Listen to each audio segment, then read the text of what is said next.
오늘도 주의전에 올라오신 여러분을 주님의 이름으로 환영하고 축복을 드립니다. 프랑스가 낳은 세계적인 화가 장 프랑스와 밀레라는 분은 노르망디의 작은 마을인 그레벨의 농가에서 태어났습니다. 태어날 때 그의 삶의 자체는 굉장히 어려웠습니다. 가정 형편이 힘들어서 지붕이 뚫림으로 인해서 비도 새기도 하고요, 겨울에는 땔감도 없었습니다. 게다가 먹을 것이 제대로 없어서 영양이 부족함으로 말미암아 극도로 건강도 좋지 않았습니다. 이런 환경 속에서 그는 그림에 대한 열정을 품었습니다. 그래서 20대 후가 된 후에 본격적으로 그림에 대한 공부를 하고 싶은 마음이 들었습니다. 그래서 파리로 떠나게 되는데 그 파리에 가서도 가난과 굶주림은 끊임없이 그를 힘들게 만들었습니다.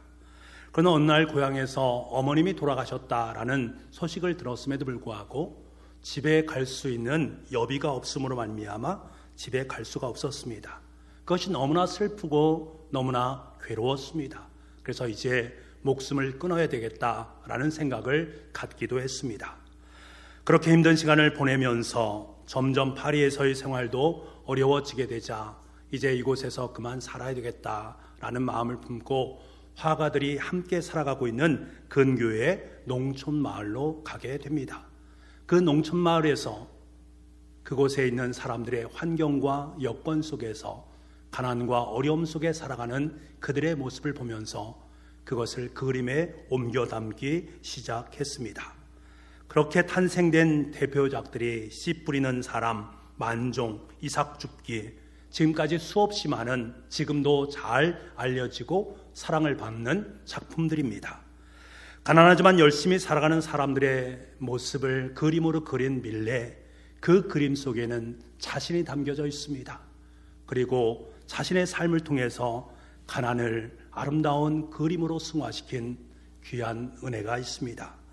농민들의 삶과 가난을 누구보다 잘 이해했던 밀레는 그가 겪은 역경이란 것을 그림을 통해서 승화시킴으로 말미암아 많은 사람들에게 소망을 안겨주었습니다. 여러분, 누구든지 같은 고난을 경험하게 되어지면 그 고난을 경험한 그 사람, 그 누군가를 이해하고 사랑할 수 있는 마음이 생기게 됩니다. 그렇기 때문에 우리는 상대방에 대해서 함부로 말해서는 안 됩니다. 특별히 상대방의 고난에 대한 부분은 우리가 함부로 말할 수 있는 부분이 아닙니다. 그에 대해서 함부로 재단하거나 재단하려는 것은 경계를 해야 되는 것입니다. 우리 인간에게는 항상 어둠의 터널이 있습니다. 이 어둠의 터널을 통과해야만이 빛의 세상으로 나아갈 수 있습니다.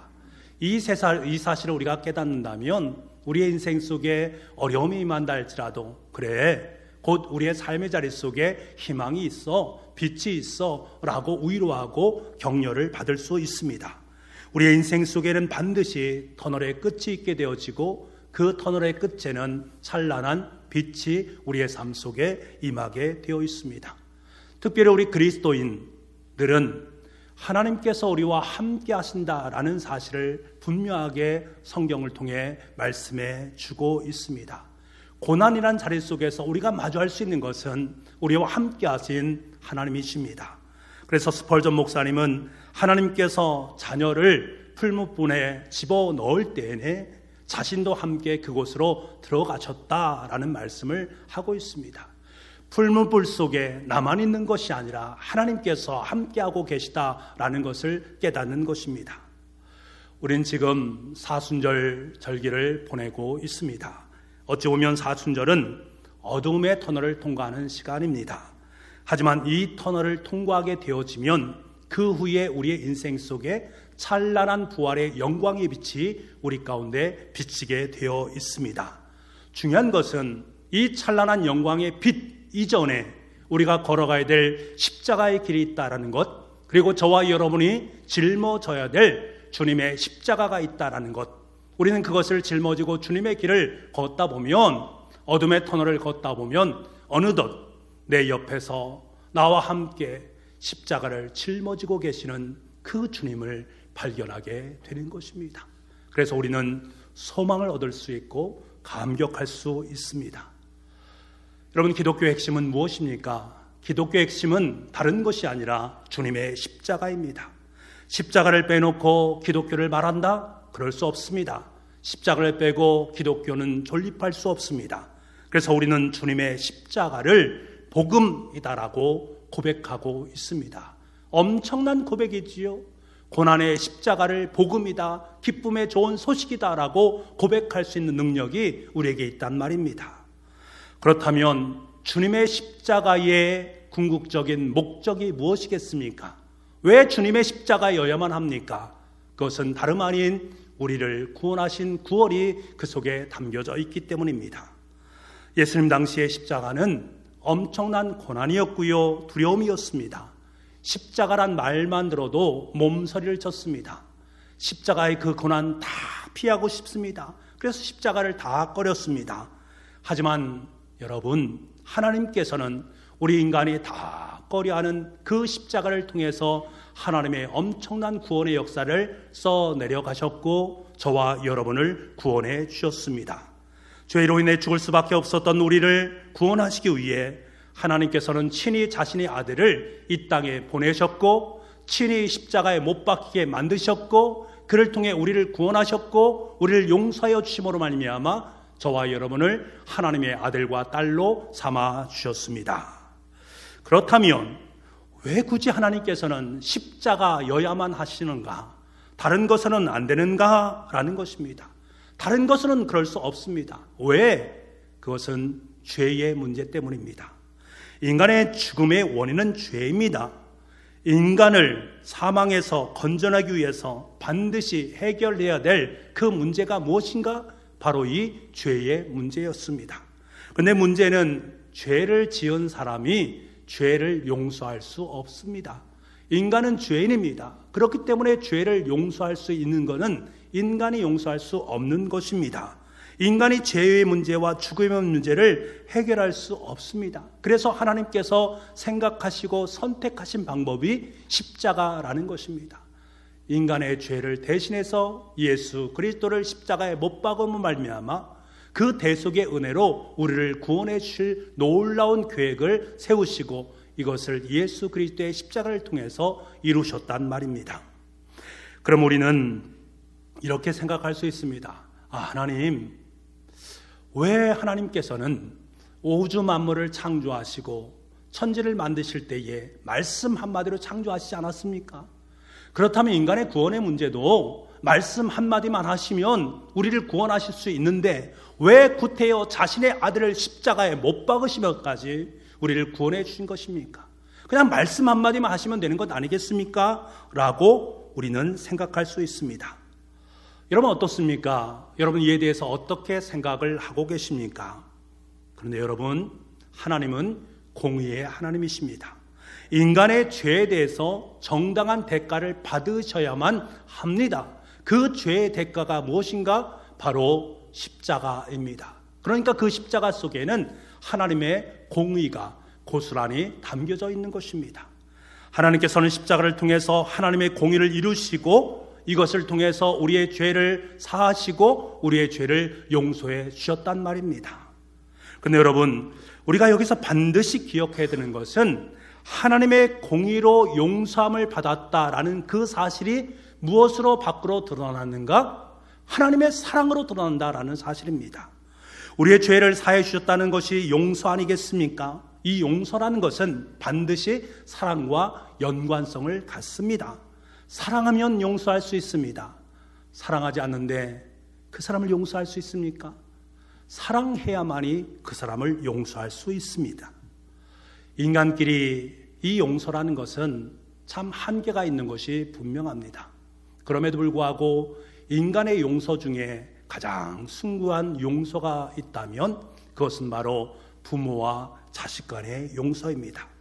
인간이 인간을 용서한다는 것은 한계가 있습니다만 이러한 한계를 뛰어넘을 수 있는 것은 부모가 자녀를 용서하는 그 용서란 말입니다. 여러분, 자식은 부모의 사랑을 언제 느낄까요? 여러분의 자녀들이 여러분의 사랑을 언제 느낄까? 평상시에는 느낄 수가 없습니다. 그러다가 자기 자신이 몹시 아팠을 때에 그 모습을 바라보면서 옆에서 눈물 흘리면서 기도하면서 아파하는 그 부모의 모습을 보면 마음으로 생각합니다.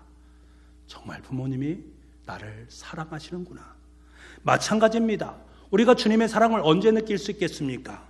예수님께서 우리를 위해서 대신 십자가의 고난을 받으시고 찢기시고 상처나시고 자신의 모든 피를 다 흘려주시면까지 우리를 사랑하셨다라는 그 사랑을 확인했을 때 우린 비로소 하나님의 사람 앞에 고꾸라지게 되는 것입니다.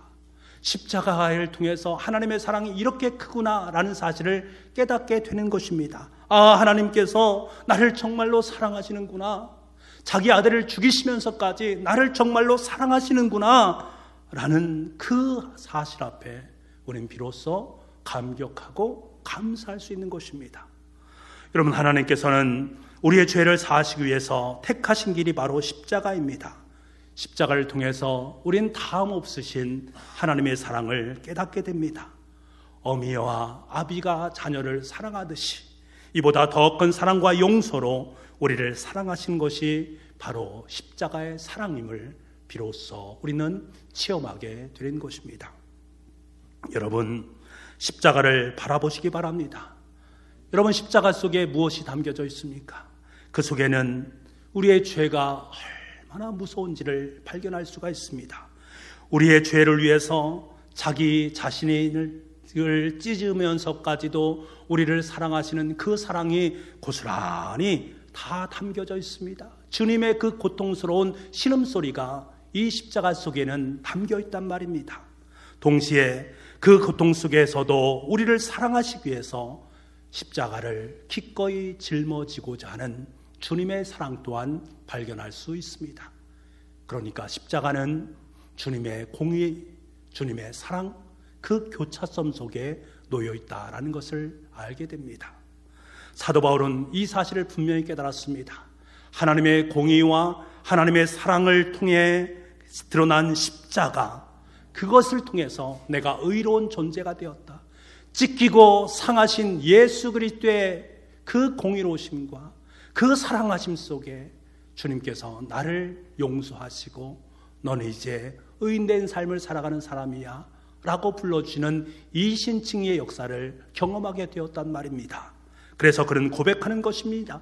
16절 상반절 말씀에 내가 복음을 부끄러워하지 아니하노니, 난 복음을 부끄러워하지 않는다라고 고백합니다. 복음을 부끄러워하지 아니하노니, 이중부정 아니겠습니까? 이중부정은 강한 긍정을 나타내는 것입니다. 나는 복음을 부끄러워하지 않습니다 라는 말은 나는 사실 복음이 부끄러운 것이 아니라 이 복음이 자랑스럽습니다 라고 고백하는 것입니다.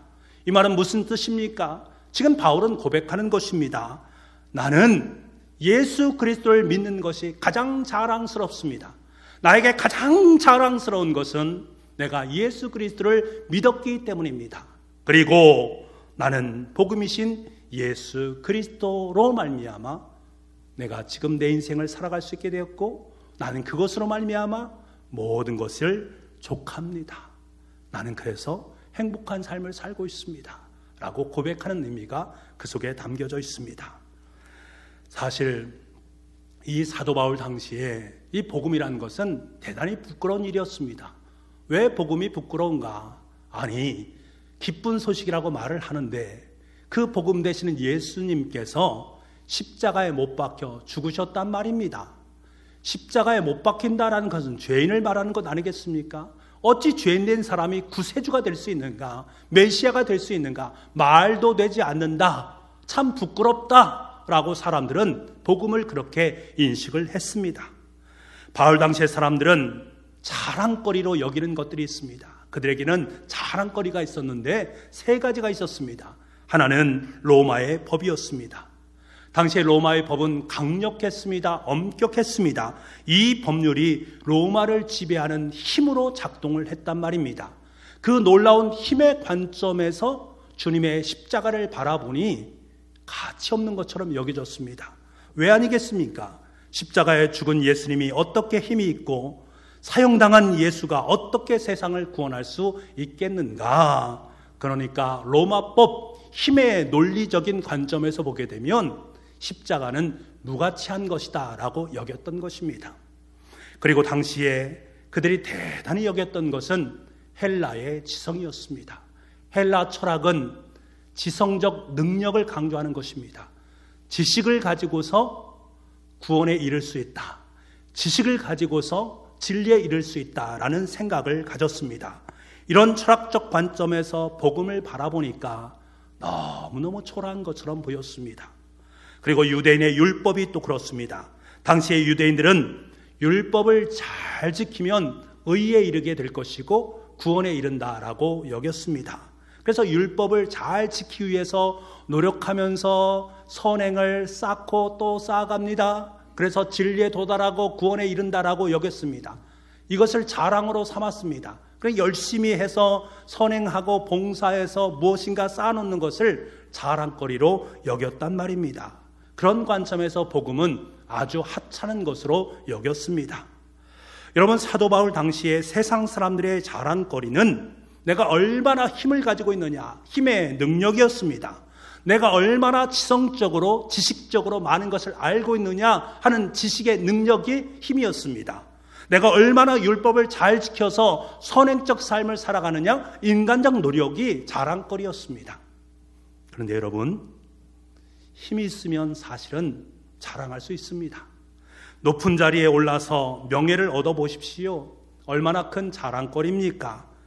엄청난 지적 능력을 소유해 보십시오. 그래서 그 지식을 마음껏 사람들에게 논한다면 얼마나 그것이 마음속에 매력적이겠습니까? 끊임없이 선행적 삶을 살아가면서 노력하면서 삶을 살아가는 사람들을 바라보면서 야, 저분 정말로 멋진 인생을 살아간다라고 말하지 않겠습니까? 그런데 여러분, 이러한 세상적인 자랑거리 속에 맹점이 있다라는 거예요. 맹점이 있습니다. 그것이 무엇인가? 인간의 죄와 죽음의 문제를 해결할 수 없다라는 것입니다. 다시 말해서 이런 것들로 말미암아 구원을 이룰 수 없다라는 것이 문제입니다. 아무리 힘을 가지고 있다 할지라도 여러분, 그것이 죄의 문제를 해결할 수 있습니까? 없습니다. 아무리 지성적으로 똑똑하다 할지라도 그것이 죽음의 문제를 넘어설 수 있습니까? 없습니다. 아무리 선한 행실을 통해서 많은 것을 쌓아간다 할지라도 그것이 여러분의 인생 속에 구원에 이르게 되는 능력이 있습니까? 절대로 이룰 수 없습니다. 그래서 바울은 분명하게 말하는 것입니다. 당시에 세상 사람들이 여기는 그 자랑거리들은 아무것도 아니다. 인간조차 변화시킬 수 없는 그것들을 자랑거리로 삼고 있는 것 아무것도 아니다. 반면에 나는 그토록 한찮게 여기는 복음, 예수 그리스도의 십자가만이 죄인에게 진정한 구원의 능력을 줄 수 있기 때문에, 나는 그렇게 구원을 받았기 때문에 이것이 내 삶 속에 진정한 복음이다 라고 외칠 수 있었고, 나는 이 복음을 부끄러워하지 않습니다. 도리어 복음을 자랑합니다 라고 선언할 수 있었습니다. 어떤 사람이 한평생 예수 그리스도를 믿지 못하다가 이제 죽음의 선상에 섰습니다. 죽음의 선상에 서보니까 자기가 한 것들이 없는 것처럼 여겨집니다. 많은 두려움과 염려가 찾아오기 시작합니다. 그래서 친지들에게 옆에 있는 교회 목사님을 좀 모셔오라 라고 말을 합니다. 그리고 목사님과 대화를 나누는데 목사님께 이런 말 합니다. 목사님, 지금까지 살아오면서 어느 정도 제가 높은 자리에도 올라봤고, 어느 정도 지식도 쌓아봤고, 어느 정도 착한 일을 많이 해서 나름대로 사람들에게 좋은 평판을 받았습니다만 이제 죽게 되었는데 이 죽음 앞에 서보니 제가 할 수 있는 것이 아무것도 없다는 사실을 깨닫게 되었습니다. 목사님, 어떻게 하면 되겠습니까? 라고 부탁을 했습니다. 그다음 목사님은 그러면 교회 다녀본 적이 있습니까? 라고 말합니다. 예, 어렸을 적에 크리스마스 때에 교회에서 선물을 준다고 해서 교회를 다녀본 적이 있습니다. 그리고 참 신기한 것은 몇 번 교회에 나간 다음부터 제 마음속에 들어왔던 것이 난 예수님의 사람이야 라는 생각이었습니다. 바쁘게 사느라 교회를 다니지 못했지만 멀리서 교회를 바라보면 참 마음속에 평안이 임하는 것을 경험했습니다. 교회를 욕하는 사람을 만날 때마다 그래서는 안 돼, 교회를 욕해서는 안 돼 라고 말렸던 적도 있습니다. 그러면서 나도 언젠가는 교회 나가서 하나님을 잘 믿어야 되겠다라는 생각을 가졌습니다. 그렇게 살다 보니까 지금 이곳까지 왔습니다. 이제 제가 할 수 없는 것들이 아무것도 없는데 목사님 어떻게 해야 됩니까? 하면서 펑펑 눈물을 흘리시는 것입니다. 그때 목사님이 물었습니다. 선생님은 스스로 죄인이라고 여기십니까? 예, 제가 죄인이지요.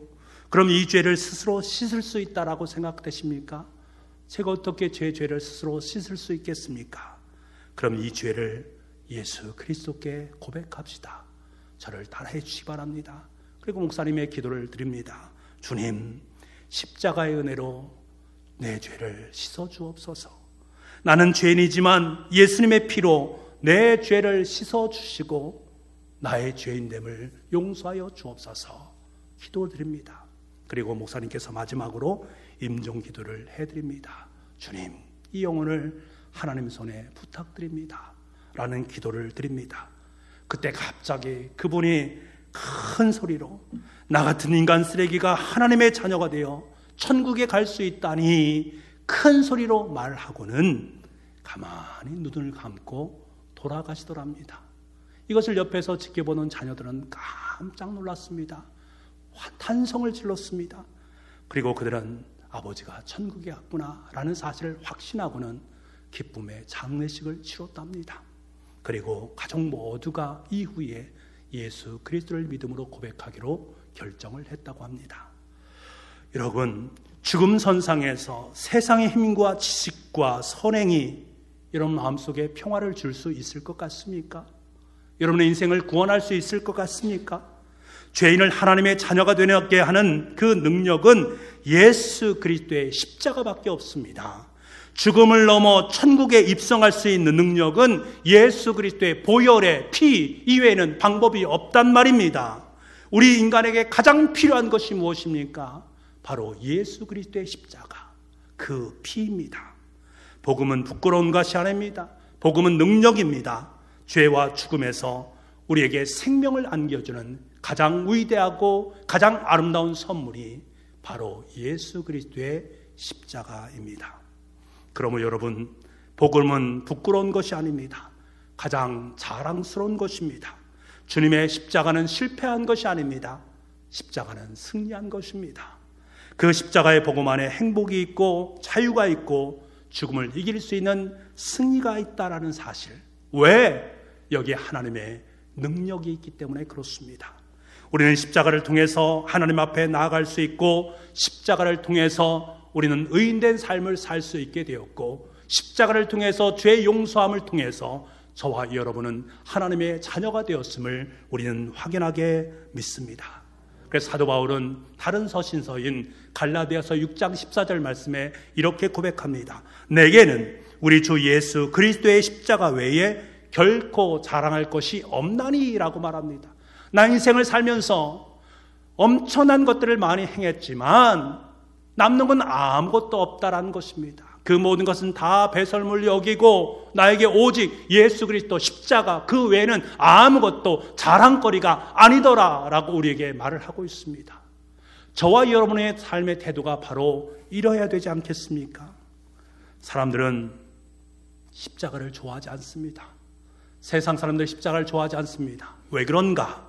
십자가는 인간 스스로 구원을 받을 수 없는 죄인이다라는 사실을 고발하기 때문에 그렇습니다. 십자가 앞에 서면 자신의 교만을 논할 수가 없습니다. 자신이 얼마나 초라한 것인가를 십자가 앞에서 누구나가 다 느낄 수밖에 없기 때문에 그렇습니다. 그래서 사람들은 십자가를 싫어합니다. 하지만 참된 그리스도인들은 십자가의 의미를 아는 사람들입니다. 그렇기 때문에 십자가 속에 하나님의 사랑을 깨닫고 십자가 속에 죄 용서함을 경험하고 십자가 속에서 구원의 놀라운 역사를 깨닫게 되는 것입니다. 그래서 십자가 소리만 들어도 십자가 찬송만 들어도 감격하고 은혜스러운 거예요. 어떤 사람은 또 십자가 이야기하느냐라고 말을 하지만 참된 그리스도인은 억만 번 들어도 기분 좋은 말이 나를 사랑한다라고 고백하시는 예수 그리스도의 십자가는 거예요. 십자가 그 십자가의 노래만 들어도 감사와 감격이 넘쳐나는 것입니다. 왜? 십자가 속에 나를 사랑하신다라고 말씀하시는 그 하나님의 사랑이 가득 찼기 때문에 십자가를 바라볼 때마다 그 사랑 앞에 감격하고 기뻐할 수 있는 것입니다. 어떤 여고생 딸이 엄마가 너무 부끄러운 것입니다. 왜? 엄마의 얼굴이 괴물처럼 생겼거든요. 화상을 입어서 괴물처럼 생긴 엄마의 얼굴을 바라보면서 동네 사람들이 엄마와 함께 있을 때 멀리 엄마를 피해서 집으로 가기도 하고 학교에 엄마가 오면 그렇게 싫어했습니다.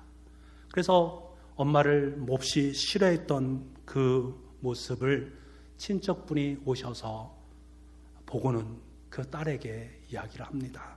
야, 이놈아, 내가 엄마에게 그러면 안 된다. 엄마 얼굴이 저렇게 된 것이 왜 그런지 아느냐? 내가 어릴 때 난로를 붙잡고 장난을 치다가 집에 불이 났는데 사람들 아무도 들어갈 수 없는 상황 속에서 네 엄마가 너를 살리려고 그 불 속으로 들어갔다가 나오다가 얼굴이 그렇게 화상이 된 거야. 다른 사람은 다 엄마를 멸시하고 천대해도 너는 엄마에게 그럴 수 없어 라고 말하는 그 소리를 듣고 나서야 그 딸은 자리에 앉아서 통곡합니다. 마음속으로 야, 엄마 얼굴이 저렇게 된 건 다 나 때문이구나. 나에게 부담을 주지 않게 해서 지금까지 이야기를 하지 않았구나. 엄마가 나를 그렇게 사랑했기 때문에 내가 오늘처럼 엄마 때문에 오늘처럼 서 있는 것이구나. 그 사실을 깨닫고 나니까 엄마의 얼굴이 더 이상 엄마의 얼굴, 괴물처럼 보이는 얼굴이 아니라 너무나 사랑스러운 얼굴로 변하게 되더라는 거예요. 그때부터 엄마에 대해서 부끄러운 것이 아니라 자랑스럽게 여기게 되었습니다. 사랑하는 북부가족 여러분, 십자가를 바라보십시오. 거기에는 하나님의 마음이 있습니다. 십자가를 바라보면 들려오게 되어집니다. 너는 내 마음을 알지? 이것이 내 마음이야. 너를 다 품는, 너의 아픔을 품고 너의 슬픔을 품고 너의 인생의 모든 것을 품는 내 사랑이 이곳에 담겨 있어 라고 말씀하시는 그 사랑의 음성을 들을 수 있는 것입니다. 그 십자가 속에서 하나님은 저와 여러분에게 말씀하시는 거예요. 야, 내가 너를 사랑한다. 내가 너를 죽도록 사랑한다. 내가 너를 인도할 거고 내가 너와 함께 할 것이고 너는 내 사랑하는 아들이고 딸이지 않느냐 라고 말씀하시는 주님의 음성이 들려옵니다. 하나님께서 저와 여러분에게 정말로 하고 싶은 모든 말들이 어디에 담겨졌는지 아십니까? 주님의 십자가에 담겨져 있습니다. 십자가 앞에 서서 들어보십시오. 저와 여러분을 향한 그 모든 마음을 우리가 경험하고 깨닫게 될 것입니다. 이 사실을 알면서도 주님의 십자가를 부끄러워할 수 있겠습니까? 우리는 주님의 십자가를 부끄러워해서는 안 됩니다. 그 주님의 십자가를 도리어 자랑으로 여길 수 있는 저와 여러분의 삶이 될 수 있기를 간절히 소망합니다. 기도합시다. 사랑의 주님, 십자가를 사랑하기를 원합니다. 내가 자랑할 것은 힘도 아니고 능력도 아니고 선행도 아닙니다. 십자가 외에는 자랑할 것이 없는 인생이 된 것을 주님 고맙습니다. 나를 사랑하시고 나를 위해 죽으시고 나를 구원하시기 위해 그 십자가의 사랑과 공의 앞에 엎드립니다. 주님, 십자가의 놀라운 능력이 임하게 하여 주옵소서.